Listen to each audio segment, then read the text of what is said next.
Today I'm going to go through the Unit 7 Study Guide. This unit was over quadrilaterals. Number 1 and 2, based on the information, can you prove that the figure is a parallelogram? Explain. If you remember, there was about 5 different reasons why we could prove a quadrilateral was a parallelogram. I'm just going to kind of try and review those. We had opposite sides parallel. We had opposite angles congruent. We had opposite sides congruent. Diagonals bisect. We had consecutive angles or supplement, and then the last special case is when we had one pair of sides were parallel and congruent. So if you take a look at number 1, we don't have enough information. All we have is one pair of parallel sides, and then this one doesn't give us anything. So number 1 is no. Number 2, if you take a look, you have this pair of opposite angles congruent, and you have the other pair of opposite angles congruent, and that was one of the reasons why we stated you could end up with a parallelogram. So this one is yes. And our reason is opposite angles congruent. Moving on to question number 3. It says we have a kite. Our basic definition for a kite was adjacent sides congruent. So the first pair that I can notice is y minus 2 is equal to x plus 2. However, I can't solve that in and itself because I have an x and a y. So let's set the other two sides equal. 2x plus 2 equals x plus 11. I'm going to subtract x from both sides. I'm going to subtract the 2 from both sides, and we end up with x is 9. If you read the directions, it wants the values of the variables and the lengths of the sides. So I'm going to take the 9 and I'm going to plug it up into that first equation, so that we can go and find y. So y minus 2 is equal to 11. We add 2 and we end up with y is equal to 13. Last piece, we want to make sure we find the lengths of the sides. So I'm going to take the 9 and plug it in here. 9 plus 2 is 11. This other side should be 11 as well if we've done it correctly. Well, 13 minus 2 will give us 11. Down here, 9 plus 11 would be 20. 2 times 9 plus 2 would also be 20. So there's the lengths of all 4 sides. Question 4 says we have a rectangle. And the key when you're drawing this with what you have been given is to pick a point and just make sure you go clockwise or counterclockwise. So I'm going to do D, E, F, and G. The main thing is make sure you're not flipping these points here. So I have information regarding DF and GE. Those are diagonals, and if you recall, one of the properties in a rectangle is the diagonals are congruent. So we're going to set these equal. Again, I'm going to subtract the x, and at the same time I'm going to add the 5. I end up with x is equal to 4. Again, read the directions. It wants to know the values of the variables, and it wants to know the length of each diagonal. Well, again, the diagonals should be the same, but we should probably check. When I plug in 4 into this DF, I have 5 times 4 minus 5, which is 15.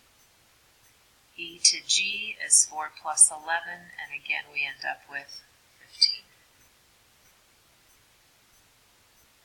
Moving on to question 5. We have an isosceles trapezoid as part of an isosceles triangle, and we have a vertex angle of 46 degrees. So this is 46 degrees. It says the triangle is isosceles. So if that's 46, I know that both of these angles are the same. And I'm just going to label them to be x. So I have x plus 46 is equal to 180. I'm going to add my x's, and at the same time we can subtract 36, and we get 134. Finally, we divide by 2, and we end up with 67 degrees. It wants to know what is the measure of one acute base angle of the trapezoid. So they're talking here, well, these lines are going to be parallel. So if these angles are 67, that means each of these base angles are 67. And it wants to know one of the obtuse base angles. So they're referring to these up here. This is 67. These two angles have to add up to 180 degrees. So in other words, 67 plus y has to give me 180. I end up with y is equal to 113 degrees. Moving on to question number 6. It says we have to find the coordinates of point B, and then once we have found that, we have to go do a few other things. So coordinates of point B, if you take a look, we're going all the way out to here, and then we have to add on this little piece in here. Well, this distance here is C. This is C here. This distance here would actually be the same distance as that piece up in there. Let me give you a second to look. So in other words, this distance is A, or if you want to look at it, this distance is A. So to get out to B, I'm going A and then C, or if it's easier down here, you're going C and then A. Either way, I have to take A plus C, and then I need to go up this vertical distance, which is represented by this y coordinate. And they want us to find the midpoint of AO and CO. So let's go and find AO first. So the midpoint, remember we're going to add our x's. So that would be A plus 0 divided by 2 and B plus 0 divided by 2. So we get A over 2, comma, B over 2. And then they want me to find the midpoint of CO. Some of you might visually be able to see it, but if you can't, we can still go ahead and plug into the formula. We did AO up here. Let's go do the midpoint of CO down here. So again, I'm taking my x's, which is 0 plus C divided by 2, and 0 plus 0 divided by 2. 0 plus C is just C, so we're going to leave this as C divided by 2. This would be 0 over 2, which is just 0.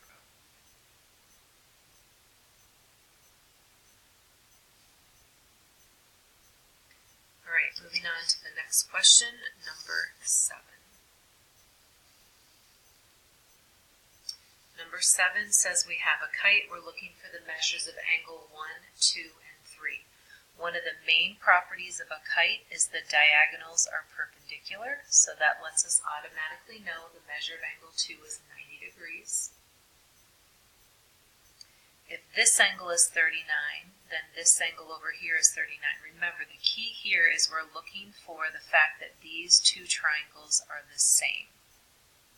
And that comes from about that line of symmetry. So the measure of angle 1 has to equal 39 degrees.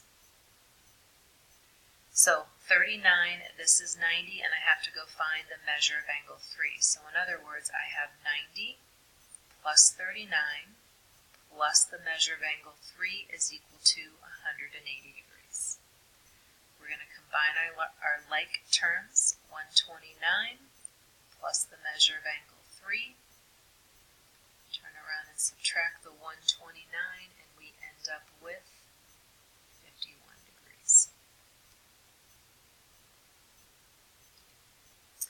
Moving on to question number 8, we have information regarding the diagonals. We know the diagonals in a parallelogram are equal, so we're going to set them equal.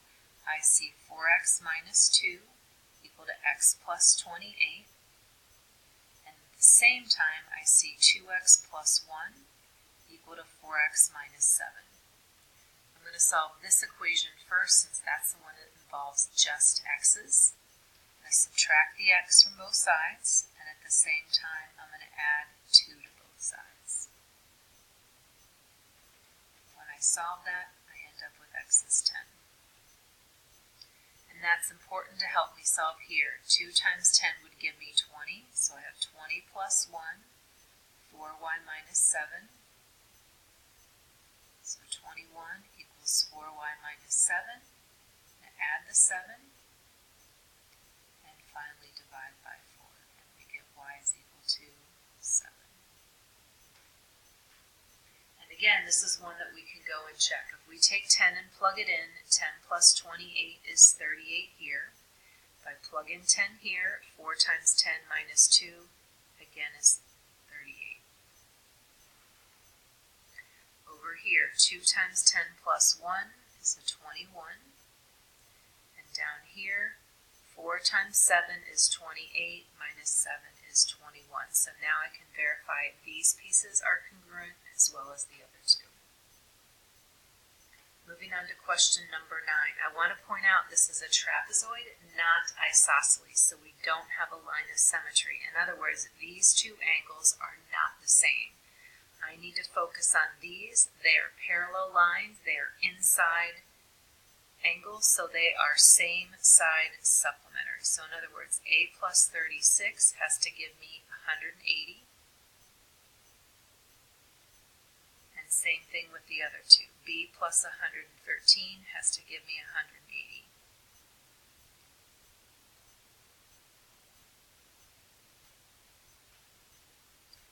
Moving on to question number 10, we have an isosceles trapezoid, and they give us information regarding the legs. So let's try and draw that out as best as we can. We have A, B, C, and D. It gives us information on AB and BC, and information on CD. So these two segments are equal, so those are the pieces I'm going to set equal. 4y minus 3 equals 5y minus 10. I'm going to subtract the 4y and add 10 at the same time. We get y7. There's 3 different things they want us to find. They want us to find AB.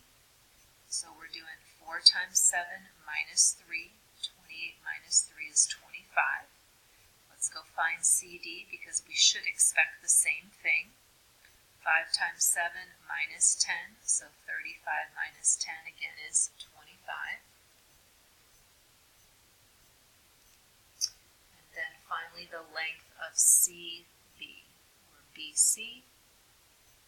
We have 3 times 7 minus 4, so 21 minus 4 is 17. Question 11, we have information regarding angle 2 and 4. It's a parallelogram, so we know opposite angles are congruent. We're going to set 5x minus 28 equal to 3x minus 10. I'm going to subtract my 3x and at the same time add the 28. When I divide, I end up with x is 9. Not sure why this screen keeps going blank on us. When I take 9 and plug it in here, so the measure of angle 4 is equal to 3 times 9 minus 10, that would be 17 degrees. So this angle is 17, this angle is 17. We know that these two angles have to add up to 180 degrees. So again, my thought process is the measure of angle 3 plus 17 has to give me 180. I'm going to subtract and I end up with 163 degrees. One other option we talked about, you might remember the sum of the angles is equal to 360 degrees. So I could add these two, subtract from 360. That would put me at 326, and then eventually divide that by 2, and again, I'm still going to end up with 163 degrees. Again, you don't have to know both ways, just trying to